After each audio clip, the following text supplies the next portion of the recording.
Going to take a look now at our language. It is, of course, a system of communication, a means to be understood, but it can leave people feeling quite the opposite and, in fact, excluded from society when it comes to gender or our identity, among other things. To give us their perspective on it all, we're joined today by author and scholar Emerson Whitney. Thanks so much for your time. Now, you're the author of a book called Heaven, which looks at your childhood, at identity, at the story of our bodies, where they come from, at family, at trauma. It deals with a lot, but perhaps if we may start with something your book does as well, and it's language. And if I could start by asking you what your personal relationship with the English language is today. Do you think it is inclusive? Has it always been? Where is it failing? Wow, I love this question so much. Thank you for having me. It's wonderful to talk about this intersection for me because I think we really can't talk about gender without talking about language, particularly in what we call the Romance languages or in relationship to what we call Romance languages. So gender is baked in, and one of the places we see it most directly is with pronouns. So like there's a little word that stands in for me when I'm living in a sentence. And often we've understood it to have only two options. So for folks that have a wider expression of gender than that, like myself, it is really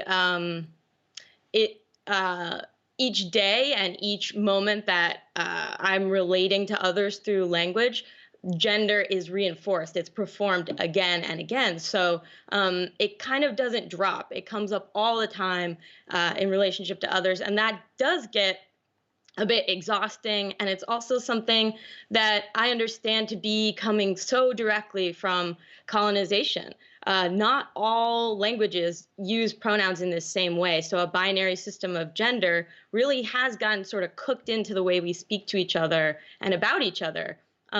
So for me, when language play and experimentation can happen as part of a tool in a vast toolkit that we can use to make life more livable for people of all gendered experiences, I think that's really great. So really interesting to hear about that issue of colonization and how languages may have been changed and adapted. When you're talking, though, about what we use in general now in the English language today, they and their has become increasingly used, and it is inclusive as it contains both, so it makes a lot of sense. But on the other hand, it might be quite confusing for a lot of people. You know, do you think that it's better to use they and their and we stick to that, or is there not room for new words to be created?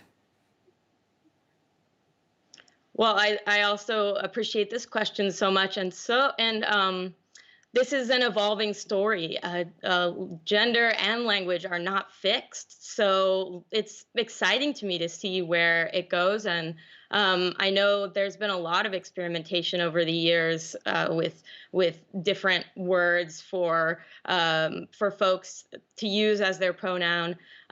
They them seems to stick because actually a lot of people use they them as a way to refer to a singular noun pretty often. So if I don't know who the person is, but I'm trying to offer them food, for example, I might say, what would they like?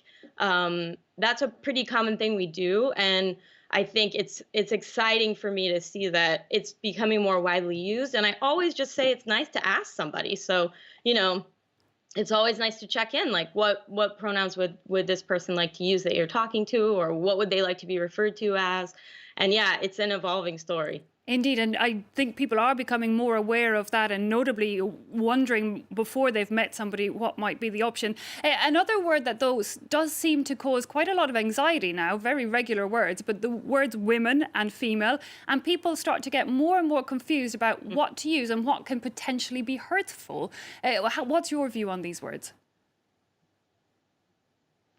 Well, I think there are plenty of folks that get to identify as whatever they want. I know specifically, I think when we understand there to be, a wider variety of gender expressions and, corresponding bodies, we allow the language itself to expand. And I guess in a lot of ways, it's also about consent and permission. And so if somebody wants to be referred to as a woman, as a man, that's wonderful. But Again, this binary system so directly often comes through other systems of oppression. I often point people to the work of C. Riley Snorton, for example, who wrote a brilliant book called Black on Both Sides. And he often is arguing that, you know, folks have been denied access to the category of man or woman or human because of being melanated, for example. So there's actually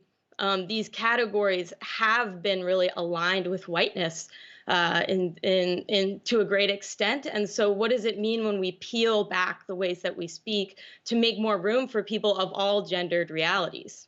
Outside the realm of science or medicine, one does start to wonder, when do we need more than the word human? But when you look at that anatomical aspect of it, when a person wants to use a word to identify their autonomy, what is the best word to use, in your opinion?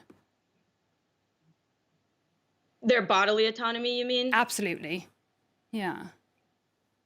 Well, I would say that, they're really, I think this is an important question because it does trip people up that we assume that a gendered experience or an outward expression matches what we consider biology, or I sometimes refer to as like our equipment. Like everybody has Exactly. different equipment, but we often think of it as two. And really, that is extremely policed. There's a huge variety of bodies, and there's a huge variety of gender expressions that relate to and don't at all relate to the body. So we could be, yeah, we can be male, we could be a man rather with male anatomy and vice versa. And I guess we just have to be very specific then in the word, in the context. We have to think more about that. Well, yes, and also what even is male anatomy is a question I ask myself a lot. I think there's a lot of great scholarship on this, and there's a lot written about the ways that we as humans have sort of assumed that certain parts have certain expressions, and they just don't. And also, there's a huge swath of what we consider nature, like bacteria, other like all kinds of creatures that again like have what we might consider to be quote unquote male anatomy, but it doesn't even make sense how it functions in relationship to the word male, or like we can think about all the ways that maleness shifts and moves and can't be fixed to really anything, including genitalia. Emerson Whitney, I'm being told we're already out of time, but I'd like to thank you so much for staying up so late over there in New York to talk to us and bring us your perspective on language and make us more aware of how we use it. Emerson Whitney there.